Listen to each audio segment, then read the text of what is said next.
설교 제목을 보시면서 느끼셨는지 모르겠지만 오늘이 성경에서 발견하는 인사이드 아웃 시리즈의 마지막 말씀입니다.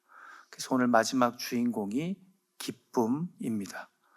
이 기쁨이는 영화 인사이드 아웃 1편과 2편에서 거의 주인공 역할을 하는 감정입니다. 1편에서는 어린 소녀 라일리의 감정센터에서 밝고 긍정적인 이미지로 다른 감정들을 잘 이끌고 조화를 이루는 리더십을 보여준다면, 이 편에서 기쁨이는 상당히 고전분투를 합니다. 이 사춘기 때 주류 감정이 기쁨이 아닐 뿐더러 다른 여러 감정들이 새롭게 등장하면서 역할이 흔들리게 되거든요.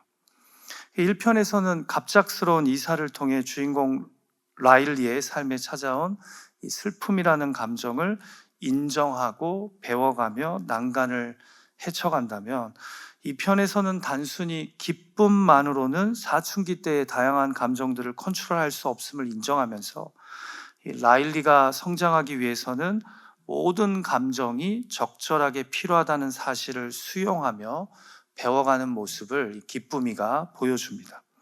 그래서 인사이드 아웃 2편에서요, 기쁨이가 다른 감정들과 충돌을 하면서 이런 명대사를 남깁니다. Do you know how hard it is to stay positive all the time? 늘 긍정적으로 사는 게 얼마나 힘든지를 알아? 여러분, 그렇습니다. 사실 데살로니가전서 5장 16절에서 18절 말씀처럼 우리를 부담스럽게 하는 말씀도 없지 않습니까? 항상 기뻐하라, 쉬지 말고 기도하라, 범사에 감사하라. 항상 기뻐하라는 이 명령이 어떤 의미의 말씀인지를 우리가 나중에 본문을 통해 살펴보겠지만, 여전히 우리는 항상 기뻐해야 하는 것이 그리스도인의 삶이요, 의무요, 또 명령이라고 생각해서 부담을 많이 갖습니다. 그런데 솔직히 우리 삶에는 기쁨 외에도 슬픔이, 때때로 분노와 불안이, 또 부러움과 권태감이 찾아오지 않습니까? 그런데 어떻게 항상 기뻐할 수 있습니까? 어떻게 항상 밝을 수 있습니까? 제가 지금 이렇게 얘기하니까 몇몇 분들이 그래도 목사님이 그렇게 설교하시면 안 되죠. 항상 기뻐해야죠. 그게 믿음 아닙니까? 라는 눈빛으로 보시는 분들이 있는 것 같아요. 근데 솔직하게 항상 기뻐할 수, 항상 밝을 수 있냐라는 겁니다. 제가 볼 때 성경이 말씀하는 기쁨은요, 항상 웃고 감사하고 즐거워하는 것이 아닌 삶의 다양한 사건, 사고를 통해 찾아오는 감정들을 인정하고 배워가면서 결국 조화를 이루어 기쁨으로 승화시키는 것이라고 생각합니다. 그래서 영화에서나 성경에서나 기쁨은 사람이나 성도에게 중심이 되는 주류 감정인 것은 맞습니다. 근데 결국 기쁨이 완전히 사라지면 우리는 다른 감정들의 부정적인 영향에 사로잡혀서 슬픔에 깊이 잠기고 버럭버럭 화를 내고 불안해하며 부러워하고 시기하며 권태감에 빠져서 결국은 염세주의적이고 비관적인 사람이 될 것이기 때문입니다. 그래서 사람이나 믿음의 성도나 결국은 다양한 감정들이 존재함을 인정하되, 기쁨이 마치 양념의 역할이나 소금처럼 간의 역할을 하면서 삶을 마냥 부정적으로 보지 않게 해주는 역할을 해줘야 된다는 거죠. 그런 의미에서 항상 기뻐하라 라는 말씀을 생각해야 된다는 겁니다. 그래서 저는 오늘 이 시리즈를 마무리하면서요, 성경에 기록된 기쁨에 대한 귀한 말씀들 중에 한 번도 건드려 보지 않은 요한복음 16장의 말씀을 좀 나누고자 합니다. 여러분, 요한복음은 13장부터요, 예수님이 사랑하는 제자들을 떠날 때가 다가온 것을 아시고 제자들과 마지막 시간을 보내는 가운데 고별 설교를 하는 부분입니다. 13장부터 16장까지 고별 설교를 하시고 17장에서 제자들을 위해 마지막 기도를 하신 후에 18장에서 결국 사로잡히시거든요. 그러니까 오늘 본문은 제자들에게 내가 너희를 떠나더라도 기쁨을 잃지 않는 제자가 되어야 함을 말씀하시는 부분입니다. 자, 요한복음 16장의 고별 설교를 마무리하면서 예수님은 기쁨에 대해 어떤 말씀을 하십니까? 본문을 통해 배우게 되는 성도의 기쁨이란 어떤 것입니까? 첫 번째로 우리에게 기쁨이란 예수님으로부터 흘러나오는 피할 수 없는 감정이라는 겁니다. 자, 아까 말씀드린 대로 오늘 본문은 예수님의 고별 설교 중에 있는 말씀이에요. 아마도 마가의 다락방에서 예수님이 제자들의 발을 씻기시고 마지막 만찬을 나누신 후에 제자들에게 하신 말씀인 겁니다. 그런데 16절에서 조금 있으면 너희가 나를 보지 못하겠고 또 조금 있으면 나를 보리라는 애매한 말씀을 하십니다. 이게 무슨 의미일까요? 좀 있으면 내가 십자가에 못 박혀 죽음으로 너희가 나를 보지 못하게 되고 또 조금 있으면 부활함으로 너희가 나를 보게 될 것이라는 말씀입니다. 자, 당연히 제자들이 이 말씀을 못 알아들었겠죠. 도대체 조금 있으면 보지 못하고 조금 있으면 본다는 것이 무엇을 의미하는 건지 궁금해할 때 예수님이 22절에서 당신의 사라짐과 다시 나타남에 대해 말씀하시며 기쁨에 대해 매우 의미심장한 말씀을 하십니다. 같이 22절 말씀 한 목소리로 읽어볼까요? 시작. 지금은 너희가 근심하나 내가 다시 너희를 보리니 너희 마음이 기쁠 것이요 너희 기쁨을 빼앗을 자가 없으리라. 한마디로 예수님 말씀이요, 내가 너희를 떠나게 되면 너희가 근심하게 되나 내가 다시 너희 앞에 나타나면 너희가 기뻐할 것이랍니다. 그러니까 제자의 삶, 성도의 삶에 있어 기쁨의 원천은 누굽니까? 예수 그리스도인 겁니다. 예수 그리스도가 나와 함께하면 기뻐할 수 있지만 예수 그리스도가 내 삶에서 멀어지고 사라지면 근심이 시작된다는 거죠. 그러니까 이것을 풀어서 말씀드리자면 너희가 나와 함께하면 기쁨은 피할 수 없는 감정이라는 겁니다. 왜냐하면 예수 그리스도로부터 나오기 때문이죠. 그리스도인에게 기쁨의 근원은 예수님이라는 겁니다. 그래서 예수님이 조금 있다가 십자가에 못 박혀 죽으시며 우리 삶에서 사라지게 되면 우리가 근심에 빠지고 조금 있다가 예수님이 부활하셔서 다시 우리 삶 가운데 나타나시면 찾아오시면 근심이 도리어 기쁨이 될 수 있다. 그러니까 우리 그리스도인의 삶에 기쁨에 있어 크루셜한 분은 누구예요? 예수님이라는 거죠. 여러분 여기서 중요한 것이요, 예수님이 지금 제자들에게 내가 다시 재림하면 그때서야 너희가 기뻐할 것이라고, 아니면 너희가 마지막 날 죽은 이후에 나를 천국에서 보면 너희가 온전히 기뻐하게 될 것이라고 말씀하시지 않고 너희가 부활한 나를 이 땅에서 보면 기뻐할 것이라고 말씀하셨다는 겁니다. 그러니까 예수님이 재림하셔야, 이 세상의 종말이 와야, 우리가 천국에 가야 결국 기뻐하게 되는 것이 아니라 이 땅에서도 예수님이 우리와 함께 하시면 우리는 기뻐할 수 있다는 겁니다. 오늘 본문 말씀을 가지고 팀 켈러 목사님이 아주 흥미로운 이야기를 하시더라고요. 여러분, 왜 예수님의 무덤이 기독교에서는 중요하지 않는지 아십니까? 생각해 보세요. 많은 종교들이요, 자기들 종교의 창시자가 죽은 무덤을 성지로 소중하게 여깁니다. 다른 이야기 같지만 북한의 김일성, 김정일 보십시오. 죽었는데도 금수산 궁전에 모시고 계속해서 사람들의 참배를 강요합니다. 원래 모든 종교가 창시자가 죽은 곳을 소중하게 여깁니다. 그런데 기독교는요, 예수님 무덤의 존재, 위치가 어딘지에 큰 관심을 갖지 않습니다. 왜 그럴까요?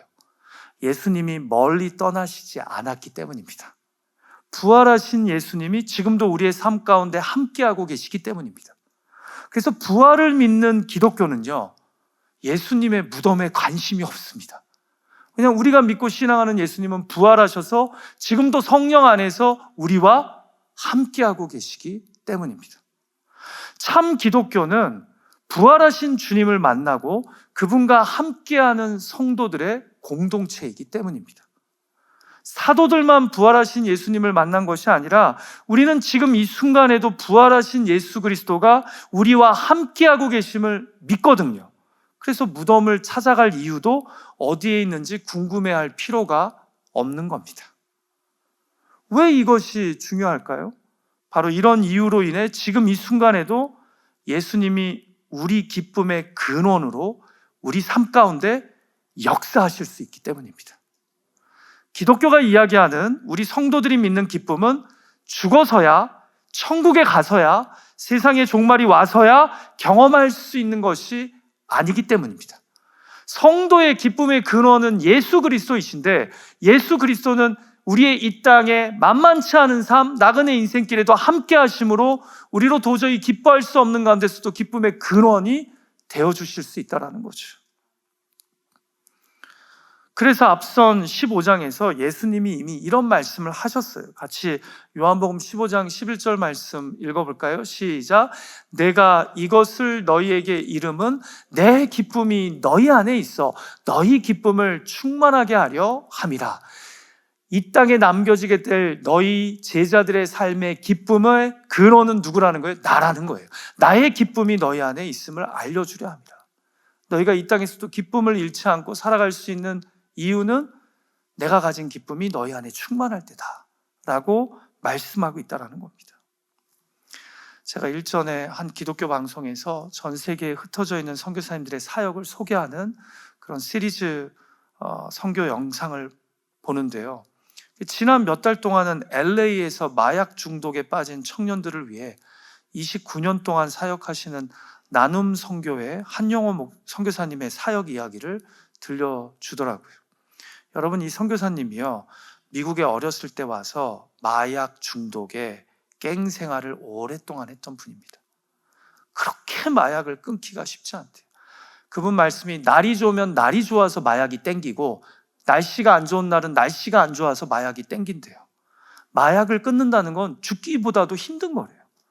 근데 이 선교사님이 주님을 만나서 결국은 LA 지역 마약에 중독된 한인 청년들을 위해 사역을 하시는데요, 이 나눔 선교회 건물에는 남자 숙소, 여자 숙소가 있습니다. 그리고 선교사님과 동역하는 동역자들이 같이 이 청년들과 먹고 자고 생활하면서 마약을 끊고 갱생되도록 돕는 사역을 하고 계십니다.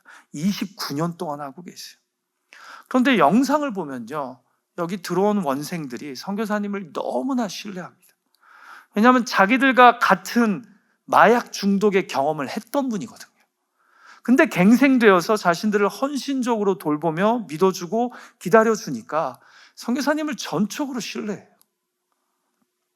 한 여자 원생이 이 다큐멘터리에서 본인이 이야기를 하는데요, 나눔 선교회에 처음 왔을 때는 드는 마음이 여기가 무슨 사이비 종교 집단 같더래요.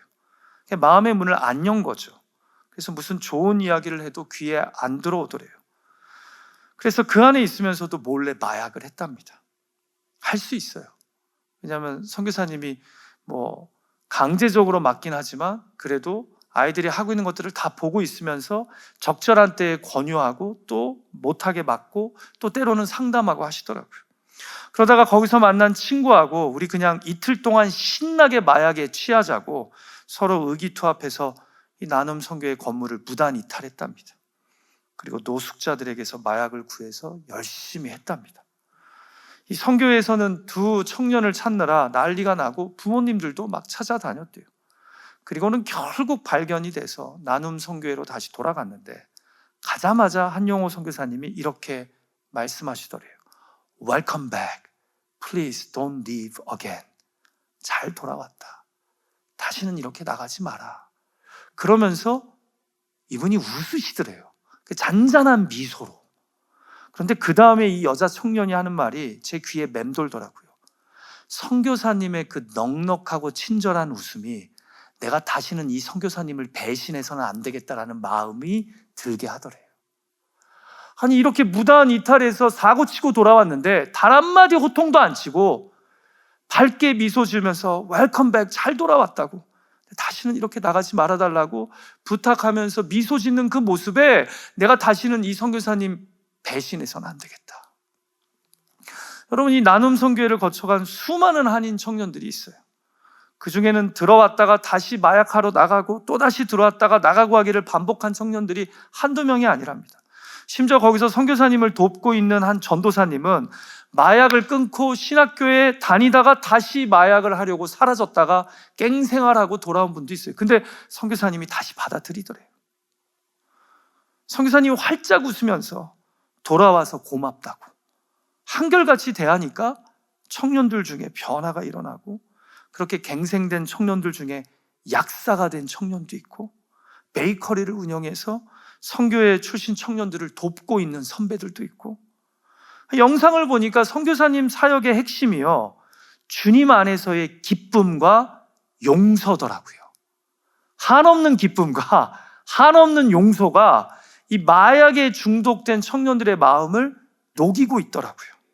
속 썩이는 마약 중독 학생들이 한두 명이 아닌데 항상 반복적인 용서와 따뜻한 미소로 청년들을 대하니까 그 청년들이 하나씩 하나씩 변해 가더라는 겁니다. 여러분, 선교사님의 이 기쁨, 이 한없는 용서, 이 미소가 어디서 나온 걸까요? 예수 그리스도죠.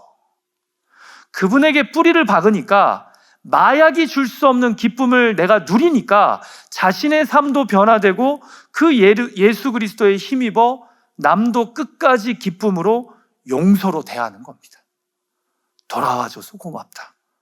나는 내가 이렇게 뒤통수 치고 나가도 다시 돌아오면 그것으로 기쁘단다. 네가 중독에서 벗어날 때까지 주님이 날 포기하지 않은 것처럼 나도 너 포기하지 않겠다. 그렇게 믿어주고 속아주고 기다려주며 그럼에도 감사하고 기뻐하는 모습, 그 미소와 기쁨을 잃지 않으려는 한 선교사님의 모습이 중독된 청년들에게 감동을 주면서 이들을 바꿔가고 있는 겁니다. 여러분, 마약이 주는 기쁨과 바꿀 수 없는 기쁨을 이 선교사님이 맛보았기 때문에 주님을 모르고 주님보다 더 기쁨을 준다고 생각하는 마약에 빠져있는 청년들을 포기하지 않고 사랑하고 돌보고 있다는 거죠.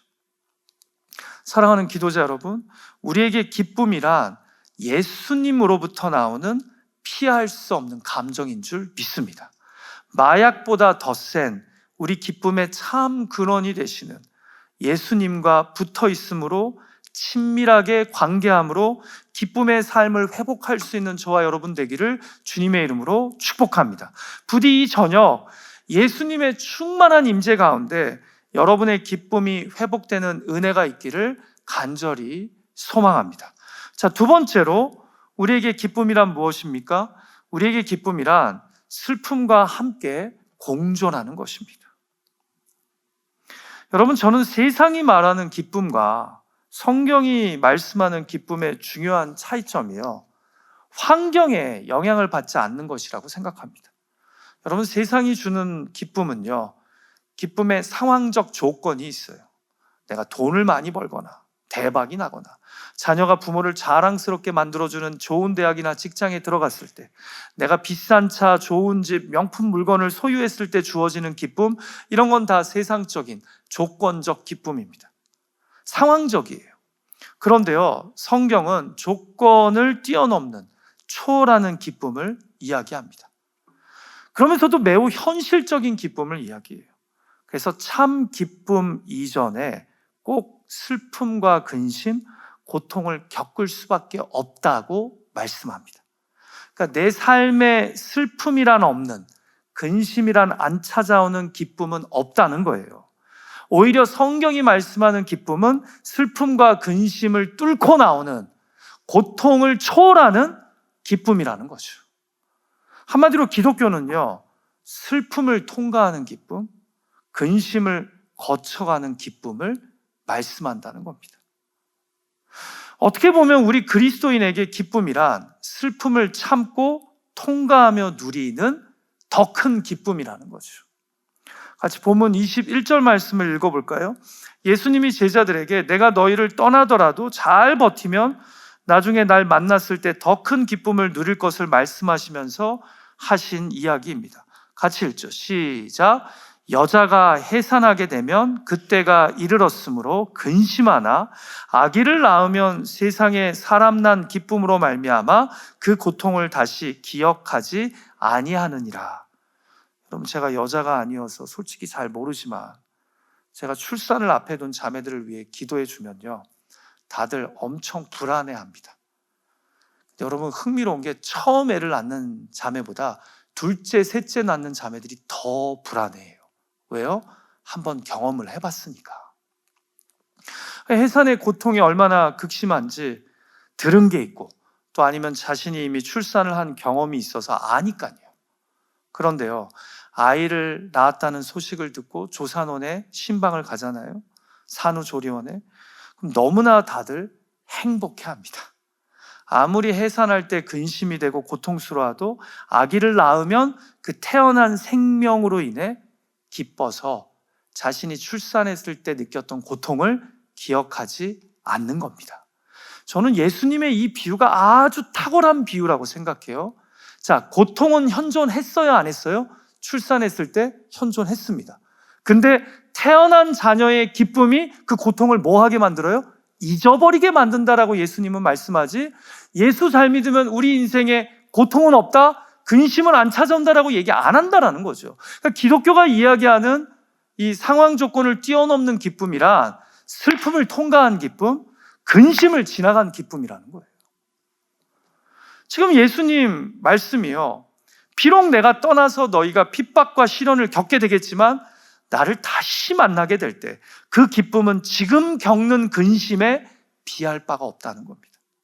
그런데 이것을 잘 생각해 보시면요, 기독교는 슬픔 없는 기쁨, 근심과 고통을 겪지 않는 기쁨을 이야기하지 않음을 깨닫게 됩니다. 슬픔을 거쳐 누리는 기쁨, 근심과 고통을 통감으로 누리는 기쁨을 말씀한다는 거죠. 근데 그 예수가 주는 기쁨이 너무 커서 방금 전에 이 삶을 누리기 전에 경험했던 근심과 고통을 다 잊어버리게 만드는 기쁨이다 라고 예수님이 말씀하고 있다는 거예요. 그래서 성경이 말씀하는 기쁨은 매우 현실적입니다. 그리고 실제적입니다. 그냥 하늘에 뜬구름 잡는 기쁨이 아니라는 거예요. 저는 그래서 데살로니가전서 5장 16절에서 18절의 말씀을 획일적인 기쁨, 무조건적인 기쁨으로 이해하지 않습니다.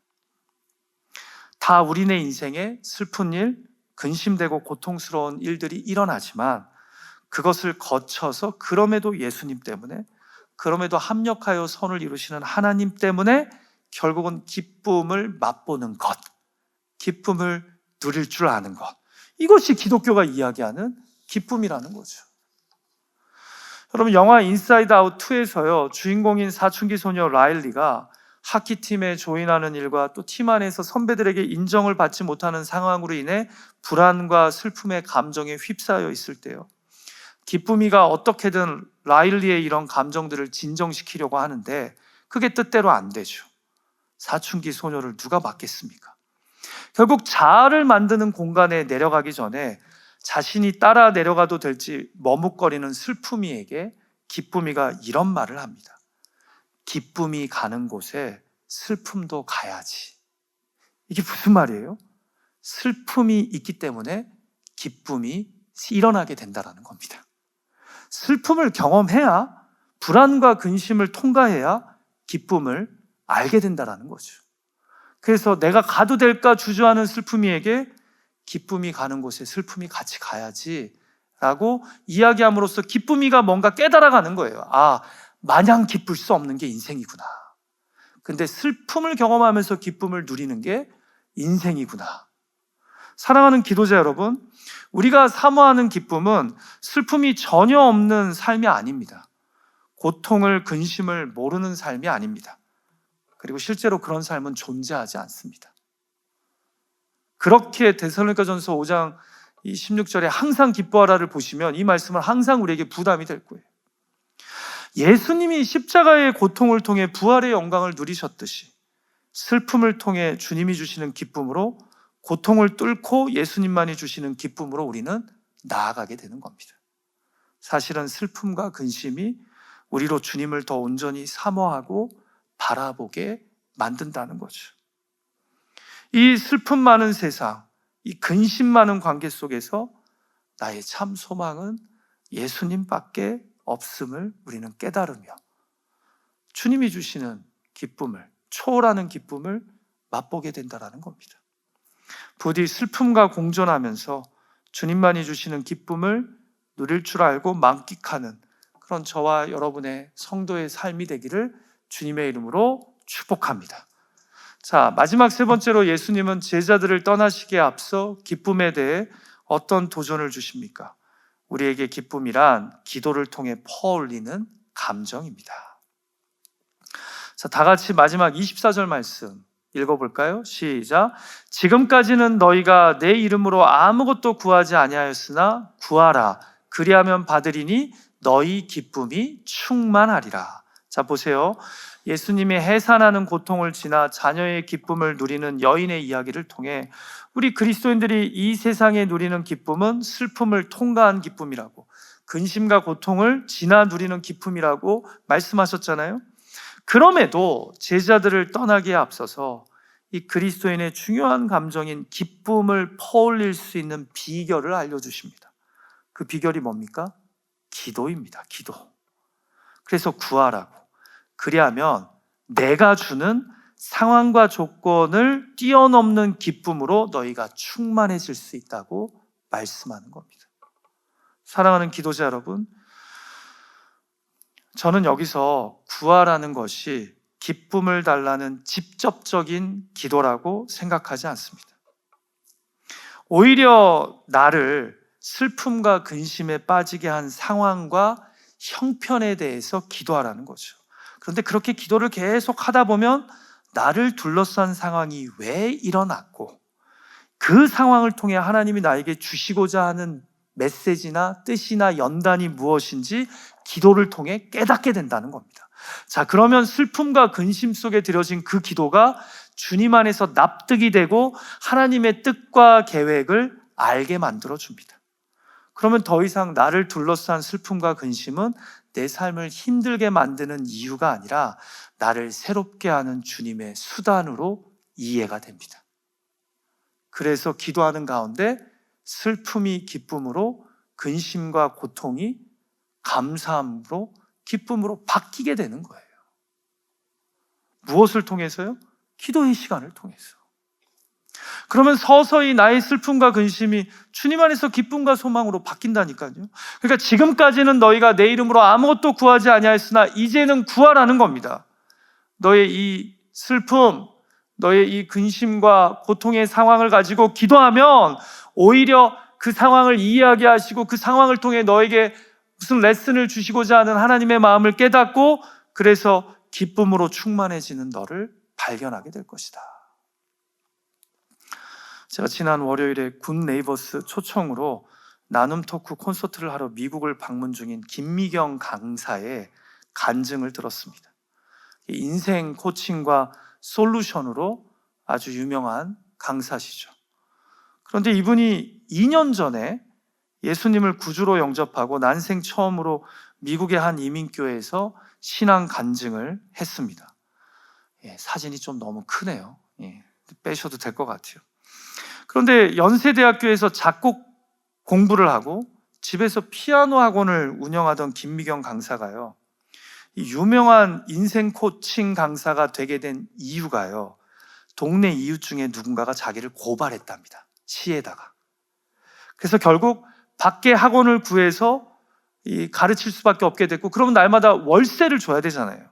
근데 렌트비가 나가면서 아이들을 가르치다 보니까 조금 아이들이 이렇게 학원 다니다가 사정이 어려워서 끊겠다고 하면 어떻게든지 끊지 않게 하려고 자기가 새벽에 일어나서 손수 학원 원장이 손으로 학부모에게 편지를 보냈대요. 제발 학원 끊지 말아달라고. 이 아이 조금 있으면 그 엘리자를 위하여 칠 수 있다고 막 얘기하면서 열심히 정성껏 편지를 써서 이 학생들 부모에게, 어머니에게 편지를 보냈대요. 근데 그렇게 하다 보니까 점점점 학원생들이 많아지고 수강 도중에 끊는 학생들도 줄어들고, 이렇게 소문이 나니까 지역의 이 피아노 학원 협회에서 한번 이 협회 모임에 와서 좀 강연을 해달라고, 어떻게 하면 피아노 학원을 잘 운영할 수 있는지. 그 지역에선 김미경 피아노 학원이 아주 엄청나게 유명했었대요. 그렇게 강의를 시작했는데 강의를 잘한다라는 인정을 받으면서 나중에는 기업체나 다른 곳에 초청을 받으면서 자기가 유명 강사가 되었다라는 거예요. 이분이 자신의 이런 인생을 신앙 안에서 풀어가면서 무슨 말을 하냐? 여러분, 내 인생의 원수가 나로 하여금 미래의 길을 열게 해줍니다. 우리 인생에는 은인의 역할을 하려고 등장하는 수많은 원수들이 삶에 찾아온다라는 거예요. 근데 하나님이 내 삶의 원수들을 통해 오히려 내 삶의 새로운 길을 열어주신다라는 거예요. 자, 이분은 인생 코칭을 하는 강사니까 자기가 강의를 하면서 사람들에게 이렇게 이야기를 한 거겠죠. 근데 여러분, 우리 그리스도인들에게 이렇게 내 인생의 원수가 내 삶의 은인이 될 수 있다는 것을 깨닫게 해주는 장소가 어딘 줄 아세요? 기도의 자리입니다. 기도의 자리에서 하나님이 그걸 깨닫게 해주세요. 저 원수가 너를 향한 내 축복의 통로가 될 수 있다고. 지금 네가 겪고 있는 이 근심, 이 고통이 사실은 너를 새롭게 빚어가려는 나의 계획이 있는 그런 상황이라고. 이걸 우리가 어디에서 깨달아요? 기도의 자리에서 성령님이 깨달음을 주게 된다는 거예요. 여러분 잘 생각해 보세요. 데살로니가전서 5장 16절에서 18절 말씀에 항상 기뻐하라, 쉬지 말고 기도하라, 범사에 감사하라. 왜 기쁨과 감사 사이에 기도가 나옵니까? 사실은 항상 기뻐하라, 쉬지 말고 사랑하라, 범사에 감사하라. 그럼 셋 다가 감정이에요. 어떤 한 추상명사예요. 그럼 말이 되는데 기쁨과 감사 사이에 뭐가 있어요? 쉬지 말고 기도하라. 왜 그럴까요? 기쁨과 감사를 퍼올리는 도구가 바로 기도이기 때문입니다. 기도를 통해서 도저히 기뻐할 수 없는 상황에서 기쁨을 퍼올릴 수 있고, 기도를 통해서 도저히 감사할 수 없는 상황에서 감사를 퍼올릴 수 있는 거예요. 그러니까 항상 기뻐하라, 범사에 감사하라 사이에 쉬지 말고 기도하라가 있는 거예요. 말씀을 마칠까 합니다. 사랑하는 기도자 여러분, 오늘 예수님은 고별 설교를 기록한 요한복음 16장의 말씀을 통해 우리에게 기쁨에 대해 이렇게 도전하십니다. 우리에게 기쁨이란 예수님으로부터 흘러나오는 피할 수 없는 감정이라고. 그래서 중요한 건 이 예수님과 동행하는 거라고. 예배의 자리에서 이 예수님의 깊은 임재를 맛보는 거라고. 두 번째로 우리에게 기쁨이란 슬픔과 함께 공존하는 것이라고.